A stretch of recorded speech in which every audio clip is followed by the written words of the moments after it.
이번 주일은 부활 주일입니다. 이 시간 살아계신 부활하신 주님께서 예배 가운데 함께 하시고 이 시간 우리 각 사람 만나 주시는 은혜가 함께 하시기를 주 이름으로 축원합니다. 부활이 가져다 준 변화라는 저의 말씀으로 은혜를 나누기를 원합니다. 기독교의 진리는 죽어야 사는 진리입니다. 십자가와 부활의 복음이 교회는 세워져 있습니다. 십자가와 부활은 삶과 죽음에 대한 해답이라고 할 수가 있습니다. 십자가가 죄로부터의 해방을 가져다 주었다면 부활은 사망으로부터의 해방을 가져다 준 복음이라고 할 수가 있습니다. 어떤 삶을 살아갈 것인가, 어떻게 한 번뿐인 인생을 살 것인가에 대한 해답이 십자가 짊어지는 삶이라면 죽음을 어떻게 이겨하고 어떻게 풀어갈 것인가에 대한 해답은 예수님의 부활의 사건 속에 있다라고 할 수가 있습니다. 만일 부활이 없다면 우리는 여전히 사망 안에 갇혀있는 자들이요, 우리는 여전히 죄 아래에 있고 하나님의 심판 앞에 있는 자들일 것입니다. 만일 부활이 없다면 우리의 믿음도 헛된 것이고 우리가 전파한 것도 헛된 것이고 만일 우리가 바라는 것이 이 세상뿐이라면 보이는 잠깐 지나가는 썩어지고 없어질 소멸될 세상이 전부라면 우리는 이 세상에서 믿음을 가지고 사는 자들이 가장 어리석은 자들이요 불쌍한 자들이라고 할 수가 있을 것입니다. 예수님은 사망을 이기시고 죄의 값인 사망의 감옥에 갇힌 우리들에게 해방을 허락해 주셨습니다. 더 이상 사망의 왕노릇하는 것이 아니라 우리는 은혜 안에 있게 되어지고 생명의 왕노릇하고 부활의 소망권에 살아가는 은혜를 허락해 주셨다라고 할 수가 있는 것입니다. 예수님은 나는 부활이요 생명이니 나를 믿는 자는 죽어도 살겠고 무릇 살아서 나를 믿는 자는 영원히 죽지 않을 것이라고 말씀해 주셨습니다. 이 땅에 어느 누구도 자신을 가리켜서 부활이요 생명이라고 선포한 사람이 없습니다. 그러나 예수님은 전능하신 하나님이요 죄를 사해 주시고 사망을 이기신 우리 구주, 우리 하나님이신 줄로 믿습니다. 유교의 창시자 공자는 제자들이 선생님 사람이 죽으면 어떻게 됩니까? 라고 물었을 때 그 제자들에게 내가 사는 것도 알지 못하는데 죽음을 어떻게 알 수가 있겠느냐 라고 답을 했습니다. 공자는 삶과 죽음에 대한 해법을 찾지 못했습니다. 73살에 죽어 중국 청평양에 무덤을 남겼습니다. 이슬람교회 창시자 마호메트는 63세에 죽어 아라비아 메카에 무덤을 남겼고 불교의 석가모니는 80이 되던 해에 돼지고기 상한 음식을 먹고 식중독으로 세상을 떠났습니다. 그의 무덤은 인도 참소서당에 무덤을 남기는 것을 볼 수가 있습니다. 그러나 예수님의 무덤은 비어있는 무덤입니다. 부활하시고 살아계신 하나님의 아들이시기 때문이라고 할 수가 있는 것입니다. 믿음이 없는 사람들은 부활이 어딨냐, 어디에 있느냐라고 말하는 경우들을 대할 때가 있습니다. 여러분, 그러나 부활은 생명에 있는 모든 만물의 흔적을 남겨주었다라고 할 수가 있는 것입니다. 마틴 루터는 부활은 성경에만 기록된 것이 아니라 푸른 나무 잎사귀 속에도 기록되었다라고 말한 바가 있습니다. 식물도 다시 살아나는데 어찌 육체의 부활이 없겠냐는 것입니다. 영국의 브라이언이라고 하는 한 고고학자가 이집트에서 연구를 하다가 한 죽어있는 미라, 3,000년 된 미라 속에 완두콩 하나가 있는 것을 보게 되었습니다. 그래서 호기심을 가지고 자기 실험실로 돌아가 완두콩을 한번 심어봤습니다. 그런데 놀란 것은 3,000년 된 완두콩이 싹이 나고 잎이 나는 모습을 보게 되었다는 것입니다. 부활의 흔적은 자연의 섭리 속에도 고스란히 담겨져 있습니다. 시범이 되면 추운 겨울을 이겨내고 붙였던 식물들이 새싹이 올라옵니다. 죽은 나무처럼 그런 오래된 고목 속에 시범이 되면 잎이 피고 새싹이 올라오는 것을 볼 수가 있습니다. 새파란 잔디밭에 6명의 싹이 올라가는 모습들을 볼 수가 있습니다. 애벌레가 자기 껍질을 벗고 육체의 껍질을 벗겨내면 나방으로 전혀 새로운 존재로 변화되어지는 것을 볼 수가 있습니다. 인간은 죽음을 통하여 육체의 장막, 육체의 껍질을 벗고 썩지 않은 몸으로, 영원한 몸으로, 신령한 몸으로 부활에 참여할 것이라고 성경은 말씀하고 있습니다. 내일이 있다고 믿는 사람과 내일이 있다는 믿음을 갖지 않고 사는 사람은 삶이 다를 수밖에 없습니다. 내세가 있다고 믿는 사람과 내세가 어디 있냐, 이 세상이 전부라고 믿는 사람은 삶의 모습이 다르고 죽음을 대하는 자세가 다를 수밖에 없는 것입니다. 여러분, 하루살이에게는 내일이라는 단어가 없습니다. 그날 하루뿐이 그 인생의 전부라고 알고 살아갑니다. 그러나 하루살이가 내일을 부정한다고 해서 내일이 없는 것이 아닙니다. 반드시 내일은 여지없이 찾아오게 되었습니다. 메뚜기는 1년생입니다. 메뚜기 인생에 내년이라는 단어가 없습니다. 그러나 메뚜기가 내년이라는 시간을 부정한다 할지라도 내년은 여지없이 다가오게 되었습니다. 부활을 믿지 않는 사람들이 이 세상이 전부인 것처럼 육체로 와서 육체로 마치는, 흙에서 와서 흙으로 가는 인생이 전부인 것처럼 이 한 번뿐인 인생만 바라보고 사는 사람들이 부활, 내세가 어디냐라고 부정한다 할지라도 내세는 여지없이 하느님의 창조의 권능 안에 생명의 섭리 속에 우리 가운데 찾아오게 되어지는 것입니다. 우리가 받아들이든지 받아들이지 않든지 부활 앞에 서게 되어질 것입니다. 선한 일을 행한 자는 생명의 부활로, 악한 일을 행한 자는 심판의 부활로 나오리라. 여러분, 우리는 어떤 부활에 참여하기를 원하십니까? 우리가 믿는 믿음에 따라서 우리 전 인생이 달라지는 것만이 아니라 삶을 대하는 자세와 세상을 살아가는 모습이 달라지고 죽음을 대하는 자세와 죽음 이후의 삶이 달라진다는 사실을 성경은 분명히 말씀하고 있는 것입니다. 미국의 하버드 대학의 뇌신경과 교수로 알려졌던 이분 알렉산더라고 하는 교수가 있습니다. 이분은 어느 날 자기 집무실에서 학생들을 가르치고 환자를 돌보는 가운데 있는데 급성 세균성 뇌수막염으로 갑자기 의식불명 상태로 들어가게 되어집니다. 7일 동안에 완전히 뇌 모든 기능이 정지된 상태에 있었습니다. 동료 의사들이 철저하게 다 검사를 해봤는데 뇌가 완전히 작동을 중지했다는 의학적인 뇌사 판정을 받게 되어집니다. 그런데 이 사람은, 이분 알렉산더 박사는 7일 동안에 그가 그동안에 부정했던 내세, 천국, 하나님의 나라의 낙원의 모습을 보게 되어집니다. 그리고 부활한 많은 성도들을 그는 직접 바라보게 되어집니다. 그리고 일주일 만에 기적적으로 의식이 다시 돌아와서 생명이 소상함을 얻고 나는 천국을 보았다고 하는 그 경험을 책자로 출간하게 되었습니다. 그래서 그때 그 해에 뉴스위키지와 또는 아마존 전체 이 지역에서 뉴스로 다루고 미국의 공중파 방송에서도 이분 알렉산더 박사가 직접 출연해서 자신의 경험했던 천국과 내세와 부활에 대하여 소개하는 시간을 가진 적이 있었습니다. 이분은 듀크 대학에서 의학 박사학위를 받았고 하버드 메디컬 스쿨에서 신경외과 교수로 근무했습니다. 그의 아버지도 세계적인 뇌 신경외과 의사였고 입양을 해서 입양한 아들로 들어가서 그 아버지의 영향력을 받아서 동일한 일들을 감당하게 되었습니다. 철저한 자연과학주의자였고 현실주의자였고 실증주의자였고 합리주의자였습니다.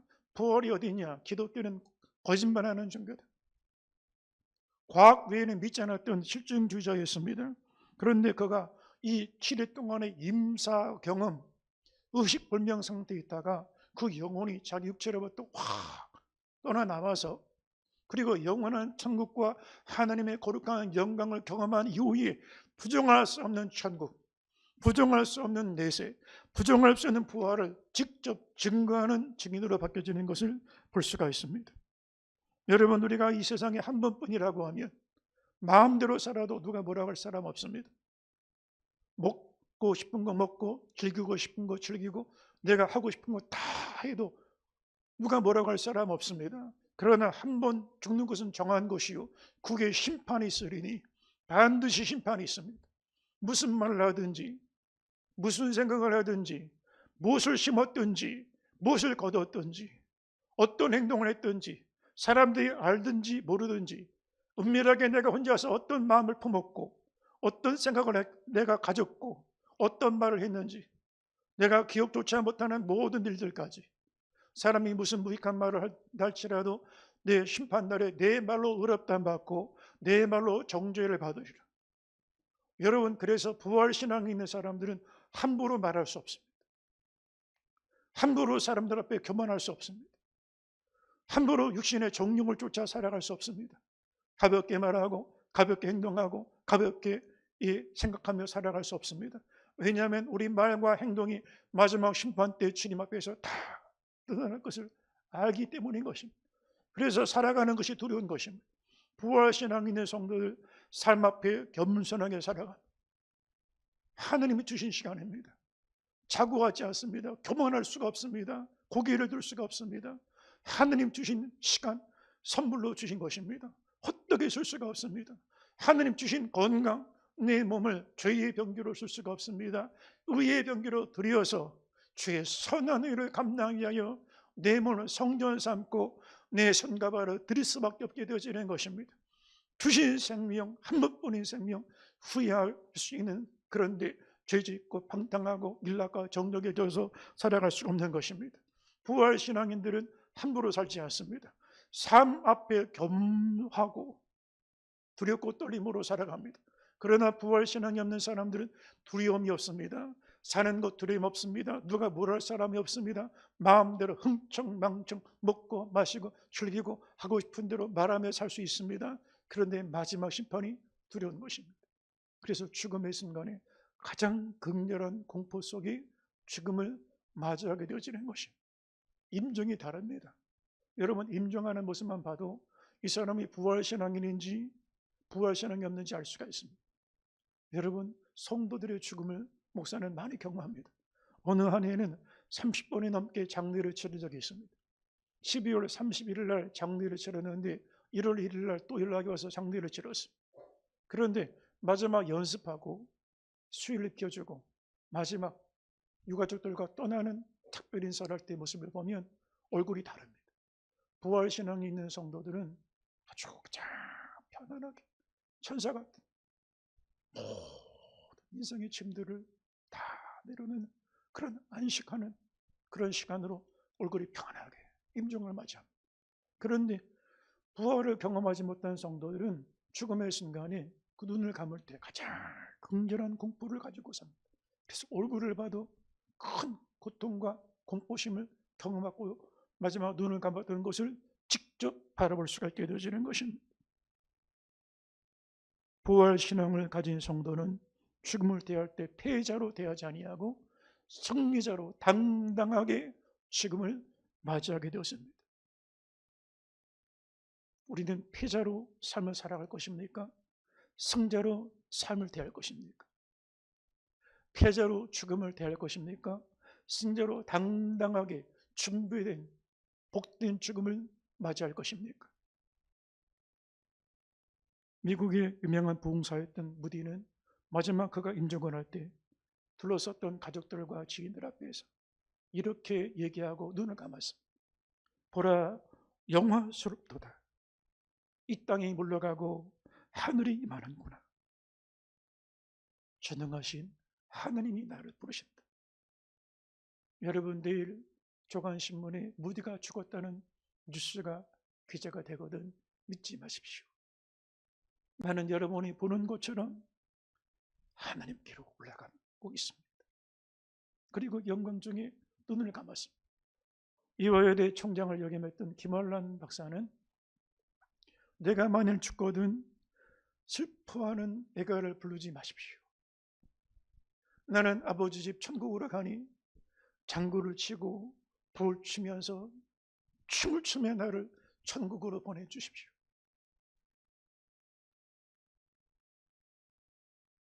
이 김원란 박사의 부활신앙을 통하여 처음 개척했던 교회가 금난교회입니다. 김발람 박사의 이름을 그 교회 이름에 넣어서 교회당을 세웠습니다. 그 부활신앙의 한 여인의 개척신앙이 오늘날의 세계적인 금난교회를 이루는 것을 볼 수가 있는 것입니다. 사도 바울도 죽음을 당당하게 승자로 맞이하는 부활신앙의 선배의 모습을 우리 가운데 보여주고 있습니다. 사망아 너에게 있는 것이 무엇이냐? 사망아 너의 쏘는 것이 무엇이냐? 사망에 이기는 것은 죄요 죄의 권능은 율법이라. 그런즉 우리에게 이김을 주시는 하나님께 감사하노니, 사망을 이기게 하시는 하나님께 감사하노니, 내 사랑하는 형제들아 견고하며 흔들리지 말고 항상 죄일에 힘쓰는 자들이 되라. 할렐루야, 할렐루야. 사망을 이기게 하시는 하나님께 감사한다라고 그는 고백했습니다. 죽음이 두렵지 않은 것입니다. 그래서 순교도 우리는 어떻게 순교하나 두려운 마음 가지고 그들을 바라보는데, 정작 순교하는 증인들은 가장 영광스럽게 부활을 바라보고 십자가 자리에 나가게 되어지는 것입니다. 사랑하는 성도 여러분, 우리는 죽은 하나님 믿는 게 아닙니다. 종이쪽 속에 있는 하나님 믿는 게 아닙니다. 살아계셔서 지금도 우리 마음 가운데 성령으로 역사하시고 이 시간 살아계신 주의 말씀을 통하여 역사하시는 부활의 주님, 아브라함의 하나님, 이삭의 하나님, 야곱의 하나님, 죽은 자의 하나님이 아니요 살은 자의 하나님을 믿는 줄로 믿습니다. 할렐루야, 할렐루야. 2000년 전 역사 속에, 과거 속에 예수를 믿는 게 아닙니다. 지금 살아계셔서 2023년 내 삶 속에 동행하시는 예수를 믿는 것입니다. 할렐루야. 이것이 진짜 신앙이라고 할 수가 있는 것입니다. 예수님 부활에 있는 수많은 증인들이 있었습니다. 여러분, 법적으로 법정에 2명의 증인이 같은 증언을 하면 법률적으로 그것을 채택합니다. 법률적으로 효력이 있는 증언이 되어집니다. 그런데 예수님의 부활의 증인들은 2-3명이 아닙니다. 사도 바울이 고린도전서 15장의 부활장에 그 많은 증인들의 목록들을 열거해 놨습니다. 고린도전서는 예수님께서 공생애를 마치고 25년이 지난 후의 기록입니다. 예수님이 33년 동안의 공생애 사역을 마치시고 부활 승천하신 이후에 사도 바울에게 다메섹 도상에서 나타나셔서 사울아 어찌 나를 핍박하느냐 물으시고, 빛 가운데 이 핍박자, 박해자, 포악자였던 사도 바울이 예수님 만나고 이제는 증인으로 바뀌어진 이후에 고린도교에 편지를 띄웁니다. 그리고 부활의 목격자들, 그가 직접 경험했던 사람들의 목록들을 말합니다. 제일 처음에는 게바, 베드로가 예수님 만났고 야고보와 12 제자에게와 그리고 500의 형제들, 마지막 감난산에서 승천하실 때 500여 증인들이 보는 앞에서 부활하신 주님이 그 몸을 보이시고 승천하신다는 것입니다. 그리고 고린도전서를 쓸 때 그중에 절반이나 목격자들이 지금 살아있다는 것입니다. 바울이 거짓말로 고린도전서를 쓴 게 아니라는 것입니다. 지금 500명의 증인들 중에 절반이 넘게 250명이 넘게 증인들이 보는 앞에서 이 기록들을 쓰고 있다라고 말씀하고 있는 것입니다. 여러분, 이 자리에 있는 저와 여러분이 내가 만난 예수 부활의 주님의 증인이 될 수 있게 되기를 주의 이름으로 축원합니다. 할렐루야. 죄에 대하여 죽었던 나를 의를 향하여 살리신 예수, 율법에 대하여 죽었던 나를 은혜 안에 살리신 예수, 사망에 갇힌 나를 옥문을 깨뜨려서 구원하여 내어주시고 해방시켜 자유케 해주신 예수, 지난날 과거의 아픔과 상처에 대하여 죽었던 나를 이제는 예수 은혜 안에 새하늘과 새 땅, 새로운 미래, 새로운 약속을 바라보고 살아가게 하신 예수, 옛사람은 예수와 함께 죽고 새사람 예수로 살게 하신 예수, 부활의 예수님을 증언하는 성도들이 될 수 있게 되기를 주의 이름으로 축원합니다. 할렐루야, 할렐루야. 십자가와 부활을 지나면서 삶에 대한 해석이 달라지게 되었습니다. 삶을 풀어가는 방법이 완전히 달라지게 되어지는 것입니다. 우선은 고난 해석하는 관점이 달라집니다. 십자가 부활이 없다면 삶도 고통이요, 죽음도 고통이요, 절망일 것입니다. 여러분, 우리가 인생을 살아가면서 행복하고 좋은 날들보다 고통스럽고 어려웠던 날들이 더 많습니다. 그래서 불교는 인생을 고해라고 말합니다. 세상은 고통스러운 순간을 피하기를 원합니다. 그런데 십자가 부활 앞에 서서 보면 고난은 이것이 절망이거나 우리에게 재앙이 아니라 또 다른 섭리 안에 축복이 된다는 사실을 보게 되어지는 것입니다. 십자가 부활 신앙을 통하여 이 고통이 변하여 축복이 되고, 섭년이 나를 성장시키고, 섭년이 나의 육체의 죄의 보상을 깨뜨리고, 섭년이 나를 믿음의 사람 만들고, 나를 하나님의 은혜의 사람 만드시는 또 다른 섭리로 보게 되어 고난을 선물로 받아들이게 되어지는 해석을, 전혀 다른 새 해석을 갖게 되어지는 것입니다. 그래서 부활 신앙을 가진 성도는 고난을 피하지 않습니다. 십자가 고난이 내게 상급이요 영광이요 축복인 것을 알게 되기 때문이라고 할 수가 있습니다. 또한 십자가와 부활을 경험한 성도들은 아픔을 해석하는 관점이 달라지게 되었습니다. 여러분, 아픔을 다 피하기 원하는 게 사람의 이 본성이 아니겠습니까? 그런데 여러분, 성경은 그 아픔 속에 사명이 담겨 있다라고 말합니다. 이 세상의 가장 큰 상처, 가장 큰 아픔은 십자가입니다. 십자가는 아픔이고 상처 그 자체라고 할 수가 있습니다. 그런데 예수님은 마지막 겟세마네 동산에서 기도하실 때 하나님 앞에 기도하시면서, 하나님이 고난의 잔을 내게서 옮기시옵소서, 그러나 나의 원대로 마옵시고 아버지 원대로 되기를 원하나이다. 요한복음에 보면 내가 아버지께서 주시는 고난의 잔을 피하겠느냐? 이 아픔을, 거절, 조롱, 멸시, 천대를 내가 피하겠느냐?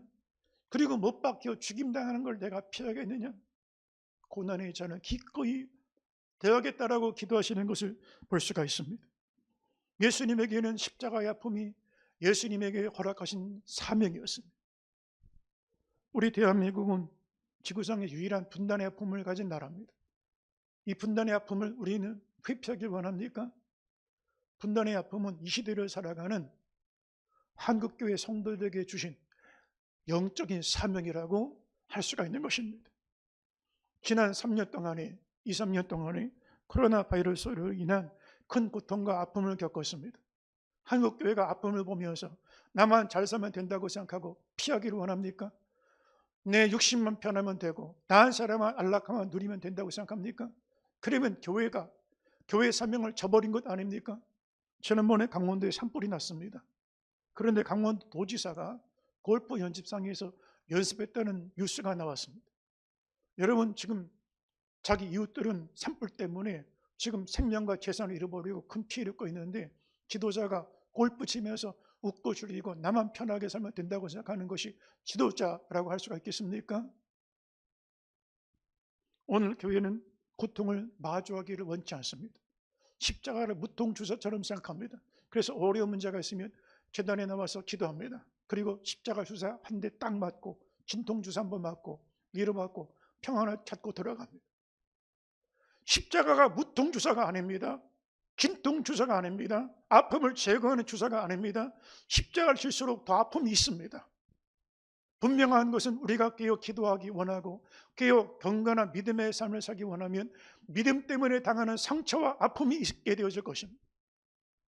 그러나 십자가 때문에 감당해야 될 아픔이라면 그게 사명이고, 십자가 때문에 겪어야 될 상처라면 그게 사명이 될 수가 있는 것입니다. 십자가는 아픔을 넘어서 죽음을 말하는 것입니다. 아픔 정도가 아닙니다. 상처받고 절절매는 정도가 아닙니다. 완전한 죽음을 말하는 것입니다. 그러나 십자가 죽임당하는 것이 저와 여러분의 사명이라고 할 수가 있는 것입니다. 진주는 바닷물을 먹고 자기 살이 찢어지는 고통을 통하여 값진 진주를 만들어냅니다. 십자가 눈물과 아픔이 있는 그 속에 부활의 생명이 진주처럼 영롱하게 피어나게 되어지는 것입니다. 십자가는 가시밭에 핀 백합화와 같습니다. 찔리고 꺾이고 베이고 짓밟히고 침뱉음을 당하고 모욕을 당하고 죽임을 당하고, 그러나 가시밭에 찔리면 찔릴수록 백합화 향기는 더 진한 향기를, 생명의 향기를 드러내게 되어지는 것입니다. 부활의 생명은 십자가 아픔 속에 주어지는 생명입니다. 어떤 생명도 아픔 없이 태어나고 아픔 없이 성장하고 아픔 없이 주어지는 생명은 없습니다. 모든 생명은 아픔 속에서 주어지는 것입니다. 예수님은 십자가 아픔을 통하여 영생의 생명을 우리 건네 주셨습니다. 여러분, 부모가 자식을 낳을 때 아픔을 통하여 자식을 태어나게 합니다. 피 흘리지 않고 어떻게 생명을 낳을 수가 있습니까? 그리고 자식이 성장할 때 피말리는 고통을 통하여 자식들을 키웁니다. 피가 말라가는 아픔 속에 자식을 키워내는 것입니다. 그러나 부모에게 이 아픔은 반드시 겪어야 될 사명이라고 할 수가 있는 것입니다. 하나님, 아프지 않고 자식을 낳게 도와주십시오. 아픔이 없이 자식들이 크게 도와주십시오. 그런 생명은 없는 것입니다. 교회는 아픔을 피하는 공동체가 돼서는 안 되는 것입니다. 오늘 교회는 많은 성도들이 아픔, 상처, 내가 왜 이런 희생을 당해야 됩니까? 내가 왜 십자가를 져야 됩니까? 나는 편하게 안락하게 나 한 사람만 잘 살면 되지요. 예수 없는 부활과 영생과 무관한 삶을 살아가는 모습이라고 할 수가 있는 것입니다. 여러분, 우리의 기도가 하나님 십자가 지는 아픔을 기꺼이 감당하게 도와주십시오 라고 하는 기도가 될 수 있게 되기 바랍니다. 믿음 때문에 당하는 상처가 내게 주신 사명으로 여기게 도와주십시오 하는 기도가 될 수 있게 되기를 바랍니다. 십자가 지는 상처를 기꺼이 사명으로 받아들이게 도와주시옵소서. 고난의 잔을 대하게 도와주십시오 하는 기도가 될 수 있게 되기를 주의 이름으로 축원합니다. 부활신앙은 상처에 대한 해석이 달라지게 되어지는 것입니다. 사람들은 상처가 좀 피하고 싶은 순간이라고 생각합니다. 그러나 이 상처들은 내 인생을 자라게 만드는 걸음 역할을 감당하는 것입니다. 그 모든 상처가 걸음이 되어 오늘 내가 만들어지는 것입니다. 모든 나무들은 걸음을 먹고 자랍니다. 썩어지는 걸음, 악취나는 걸음, 부패해지는 걸음. 그런데 썩어지는 걸음이 있어요. 나무가 건강한 생명력을 얻게 되어지는 것입니다. 지난날의 상처가 아닙니다. 하나님 십자가 부활 안에서 걸음이 되어집니다. 그 속에 내 영적인 생명이 자라고 영적 감각이 살아나고 영성이 회복되고 십자가를 바라보며 하나님의 영광을 바라볼 수 있는 영의 눈이 열려지게 되어지는 것입니다. 성경의 모든 사람들이 상처 없는 사람들이 없습니다. 모세는 갓난아기 때 어머니에게 버림받은 상처를 가지고 살았습니다. 자기 친모가 있는데 어머니를 어머니라 부르지 못합니다. 유모라고 불러야 됩니다. 그리고 이방 여인을 자기 어머니로 받아들여야 되는 모진 운명을 숙명처럼 가지고 살았던 상처 속에 성장했던 유아기를 지냈습니다. 그리고 사람을 자기 동족이 고통받는 것을 바라보고 자기가 혈기를 가지고 구원하려고 하다가 사람을 죽이고 도피하고 마는 살인자의 그런 죄의 상처를 짊어지고 살았던 인물이었습니다. 그런데 그 상처를 하나님 바꿔서 거룩한 사명제로 바꿔주시는 것입니다. 다윗도 수많은 상처를 가지고 살았던 인물입니다. 시편을 보면 그가 얼마나 많은 낙심과 불안과 고통을 가졌는가를 직접 호소하는 것을 볼 수가 있습니다. 다윗이 우리와 동일한 성정을 가졌던 사람임을 볼 수가 있는 것입니다. 시편 42편 10절에 내 뼈를 찌르는 칼같이 내 대적이 나를 비방하여 늘 내게 말하기를 내 하나님이 어디 있느냐 하도다. 다윗, 네가 하나님 그렇게 잘 믿는다고 하는데 네가 하나님 잘 믿어서 된 게 뭐냐? 사울에게 쫓기고 짐승처럼 벼룩대처럼 이곳저곳 도피하고 자기 고향으로 갈 수가 없고 부모 형제와 떨어져 있고 다윗을 보호했다는 사람 때문에 도와줬다는 사람 때문에 음식 대접했다는 사람 때문에 그 도와줬던 사람들이 학살을 당하고 얼마나 큰 고통을 겪습니까? 그런데 이 광야 시절의 고통들이 거름이 돼서 다윗이 믿음의 사람으로 성장하고 영성이 살아나고 하나님 마음에 합한 사람으로 거듭나게 되어지는 것입니다. 여러분, 혹시 우리 중에 상처가 많습니까? 근데 예수님 같은 상처를 겪어본 분 계십니까? 공개적으로 성직자가 대제사장에 나와 주먹을 upp근치고 얼굴을 후려칩니다. 대제사장의 종 하속이 예수님의 몸을 공개적으로 폭행을 가합니다. 조롱을 당합니다. 모든 군중들이 폭도처럼 달려들어서 그를 십자가에 못 박으셔서 소리를 지릅니다. 그의 피를 우리와 우리 자손에게 돌려주셔서 그 피를 보겠다라고 군중들이 폭동처럼 일으켜서 달려듭니다. 거짓 증인들을 내세워서 어떤 죄명을 그에게 뒤집어 씌워 죄인을 만들어 버립니다. 그리고 마침내 십자가의 처형을 당합니다. 이보다 큰 고통을 당해본 적이 있습니까? 하느님 앞에 버림받고 모든 사람들 앞에 버림받았습니다. 저와 여러분도 그 자리에 있던 사람들입니다. 그런데 예수님은, 우리는 예수님을 버리셨는데 예수님은 우리를 버리지 않습니다. 우리는 예수님을 등졌는데 예수님은 우리에게 등을 보이지 않습니다. 우리는 예수님 앞에 손가락질을 했는데 예수님 우리 아픔을 싸매주십니다. 그 상처가 예수님의 사명이 되어지는 것입니다. 아픔을 볼 수 있는 사람이 사명자입니다. 여러분, 대치동은 학원과 전문 골목입니다. 그런데 학생들을 볼 때 학생들의 마음이 아픔이 보이는 사람은 선생님이라고 할 수가 있고, 학생들의 아픔이 보이지 않으면 학원 강사입니다. 지식 전달 기술자입니다. 우리 시대 선생이 사라진 시대가 이유가 무엇입니까? 지식이 있는 사람들이 부족해서입니까? 아닙니다. 아픔을 끌어안고 함께 할 수 있는 스승이 필요한 시대라고 할 수가 있는 것입니다. 십자가 부활, 이 사건은 죽음에 대한 해석을 새롭게 만들어주는 것입니다. 사람들은 죽음이 끝이요 절망이라고 말합니다. 그러나 부활은 죽음이 끝이 아니라 새로운 변화요, 새로운 시작이요, 새 생명의 시작이라고 말합니다. 죽음은 끝이 아닙니다. 이 땅에서 하느님 나라로 옮겨가는 영적인 이주입니다. 영적인 이사입니다. 육신의 장막에서 영적인 장막으로, 이 땅의 장막에서 하늘의 장막으로, 손으로 지은 장막에서 손으로 지지 않은 장막으로, 썩어질 장막에서 썩지 않을 몸으로 옮겨가는 영적인 이사입니다. 손꼽아 이 날을 기다리는 게 부활신앙의 성도들의 모습이라고 할 수가 있는 것입니다. 죽음은 하느님 나라로 들어가는 통로와도 같습니다. 노예가 자기 몸의 껍질을 벗으면 나방이 되는 것처럼 죽음이라는 터널을 지나게 되면 우리 썩을 몸을 껍질을 벗고 우리 영이 하느님 앞에 영광스러운 모습으로 참여하게 되어질 것입니다. 우리 육은 썩을 것으로 심고 썩지 아니할 몸으로 있고, 육된 것으로 심고 영광스러운 몸으로 있고, 마치 천사와 같은 모습으로, 예수님 같은 모습으로, 그날 그때는 하느님 아들의 나타나심과 동일한 모습으로 부활에 참여할 것이라는 사실을 믿으시기를 주의 이름으로 축원합니다. 할렐루야. 오늘 본문을 보니까 엠마로 내려가는 두 제자, 이 제자는 예수님께서 행하셨던 모든 말씀들을 따라다니며 들었던 제자입니다. 예수님이 행하셨던 모든 기적들을 보았던 제자입니다. 이렇게 말합니다. 우리 가운데 행하셨던 모든 말과 일에 능한 자였거늘 우리가 그를 기대하기를, 우리를 이스라엘을 구속할자로 메시아로 기대했던 분이었는데, 이 두 제자는 예수님 말씀과 이적을 경험했던 자들입니다. 그리고 십자가의 죽으심을 현장에 있던 그 죽음을 보았던 제자들입니다.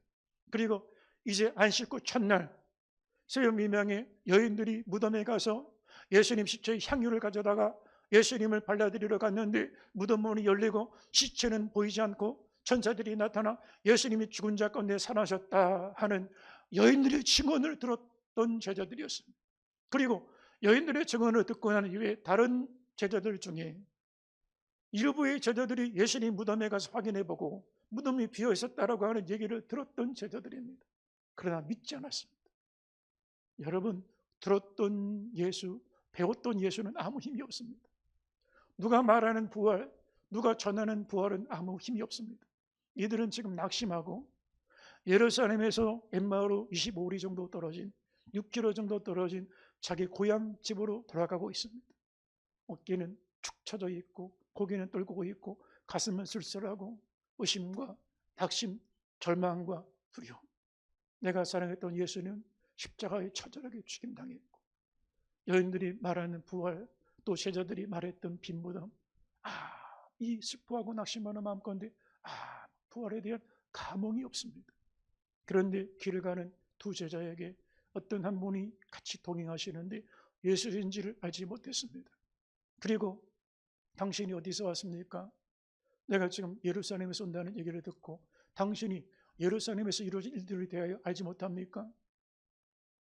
우리가 큰 선지자를 우리가 알고 있었는데 그가 행하는 말과 능에 일에 능한 자요, 이스라엘 구속할 자로, 속량할 자로, 메시아로 우리가 믿고 바랐던 분이었는데 아무 죄 없는 예수님을 대제사장과 관리들이 사형 판결을 하고 십자가에 처형시켰어요. 지금 3일 전에 장사전이 있는데 당신이 그것을 알지 못합니까? 오늘 우리 중에 어떤 여인들이 무덤에 찾아갔는데 무덤은 비어있고 예수님이 살아계셨다는 선사들의 얘기를 들었다고들 합니다.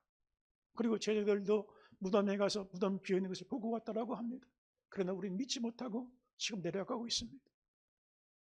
그런데 예수님께서 두 제자에게 미련하고 선조들이 하는 말씀을 더디 믿는 자들이요, 어리석은 자요, 믿음이 없는 자요, 그리스도가 이런 고난을 당하시고 영광에 참여할 것이 아니냐, 십자가 죽음 이후에 부활하실 것을 여러 차례 말씀하지 않았냐 말씀하시는 것입니다.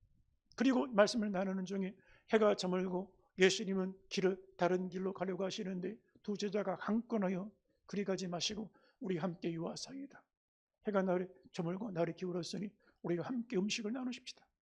가까운 데 가서 같이 음식을 나누는데 예수님께서 떡을 떼어 드시고 축사하시고 나눠주실 때 그 음식을 대자마자 눈이 띄어지고 그제서야 부활하신 예수님인 줄 알게 되었습니다. 그러자 예수님께서 그들 곁을 떠나시고 그 두 제자만 남아 이렇게 말합니다. 그가 말씀을 가르칠 때 우리 마음이 뜨거워지지 않았느냐. 그리고 부활하신 예수님에 대한 이 만남의 기쁨을 가지고 떠났던 예루살렘 기도하는 형제들이 있는 그곳으로 올라가 우리가 엠마오 길로 내려가다가 부활하신 예수님 만났다라고 전하는 것을 볼 수가 있습니다. 여러분, 부활하신 예수님 만나고 제자들의 삶에 그 전면적인 변화가 일어나게 되었습니다.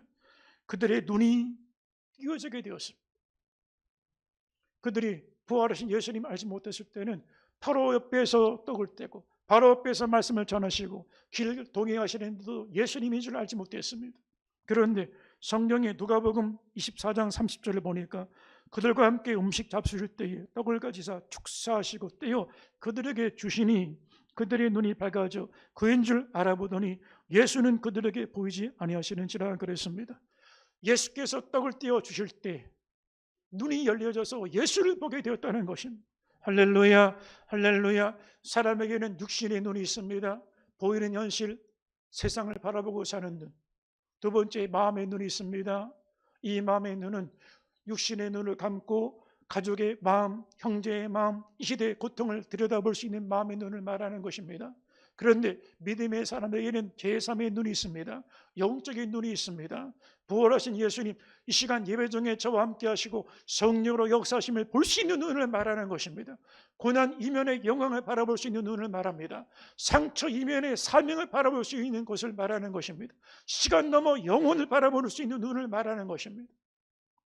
여러분, 오늘만 보고 사는 사람하고 1년을 보고 사는 사람하고 10년 후, 20년 후를 보고 사는 사람이 어떻게 같겠습니까? 같은 인생을 살겠습니까? 하물며 10년, 20년을 내다보고는 사는 사람하고 영원한 하나님 나라를 바라보는 사람하고 어떻게 인생이 똑같은 인생을 살겠습니까? 사랑하는 성도 여러분, 우리 안에 부활신앙으로 영혼에 열려지는 은혜가 있게 되기를 주의 이름으로 축원합니다. 또한 이들은 부활의 예수님 만나고 마음이 뜨거워졌습니다. 예수께서 길에서 우리에게 말씀하시고 성경을 풀어줄 때 우리 마음이 뜨거워지지 않았느냐? 여러분, 죽은 사람은 온기가 없습니다. 시체를 만져보면 아주 차갑습니다. 손발 다 굳어 있습니다. 마음도 차갑고, 여러분, 사람이 육체는 살았는데 마음이 죽어 있는 사람, 보면 마음이 10여 배가 벌판입니다. 그보다 냉랭한 마음이 없습니다. 아주 차갑습니다. 시선도 차갑습니다. 말도 차갑습니다. 마음이 죽은 것입니다. 그런데 여러분, 육체가 살아있고 마음이 살아있지만, 정신이 살아있지만 영적으로 죽은 사람들을 보면 그 영혼이 차갑습니다. 무감각, 무감동, 무의미, 무목적, 무가치, 아무런 감동이 없습니다. 영이 죽은 것입니다. 그런데 부활의 예수님 만난 이후에 말씀을 풀어주시는데 마음이 뜨거워지지 않았느냐? 영혼이 살아나기 시작하는 것입니다. 죽었던 영이 살아나고 영적 감각들이 살아나게 되어지는 것입니다. 공릉동에 가면 기장교회 중에 공릉교회라는 교회가 있습니다. 이 교회가 어느 날 주일 예배를 드렸는데 예배드리고 교인들이 다 흩어져서 집에 갔는데 불이 났습니다. 예배당 전체가 불에 타서 다 전소돼서 없어져 버렸어요. 교회에서 성도들에게 연락을 전했습니다. 흩어졌던 성도들이 다시 모여와서 보니까 자기 본교의 예배당이 불에 타서 없어졌습니다. 아주 다 새카만 잿더미만 남았습니다. 어떻게 하시겠습니까? 그런데 그 중에 성도들이 모여서 그 잿더미에서 2부 예배를 다시 드렸습니다. 전업본 그것을 향하여 찬송을 드리는데 이 사람도 울고 저 사람도 울고 모인 성도들이 다 통곡을 하면서 뜨거운 마음이 회복되기 시작하면서 불같은 기도를 드리고 불같은 찬송을 드리면서 공릉교회가 새 예배당을 짓고 더 많은 부흥을 이루게 되었습니다. 그런데 이 공릉교회가 타 들어갔을 때 유일하게 타지 않았던 세 가지가 있습니다. 세 가지가 뭐냐? 첫 번째는 강단에 있었던 이 기도전. 여러분, 쇳덩어리가 높고 기둥이 다 무너지는데 이 종이 쪽이 다 가장자리만 타고 이게 남은 거예요. 그리고 두 번째는 성미함, 하느님 앞에 드렸던 성미함, 나무 조각으로 만든 것인데 그게 일부만 타고 일부는 그대로 남았어요. 그리고 봉헌 드렸던 성도들의 예물함, 이게 남았다는 거. 여러분, 교회가 불같이 타오를 때 성령의 역사를 통하여 세상은 하나님의 불같은 구원의 사랑을 보게 되어질 것입니다. 할렐루야. 부활의 신앙, 우리 잠들었던 영혼이 깨어나고 우리 마음이 뜨거워지는 역사가 나타날 수 있게 되기를 주의 이름으로 축원합니다. 그리고 그들은 세상으로 내려갔던 의심하고 낙심하고 절망하고 옛생활로 돌아갔던 길에서 돌이켜 예루살렘으로 올라갑니다. 예루살렘은 사랑하는 형제들이 있는 곳입니다. 기도의 교제가 있는 곳입니다. 거룩한 예배가 있는 곳입니다. 십자가 예수님의 증인들이 있는 곳입니다. 부활의 목격자들이 있는 곳입니다. 사명이 있는 곳으로 올라가게 되어지는 것입니다. 지금 저와 여러분이 가는 길은 어떤 길입니까? 세상 길로 내려가고 있습니까? 의심과 낙심, 절망과 두려움으로 지금 옛생활로, 육신의 생활로, 육신적인 모습으로 세상 길로 내려가고 있습니까? 아니면 예루살렘 거룩한 성전을 향하여, 전성을 향하여, 은혜를 향하여, 사명을 향해 올라가고 있습니까? 오늘 시간 부활의 주님께서 저와 여러분에게 동행해 주시고 우리 눈을 열어주시고 마음을 뜨겁게 해주시고 우리가 가는 세상의 길에서 새로운 사명의 길로 바꿔주시기를 주의 이름으로 축원합니다.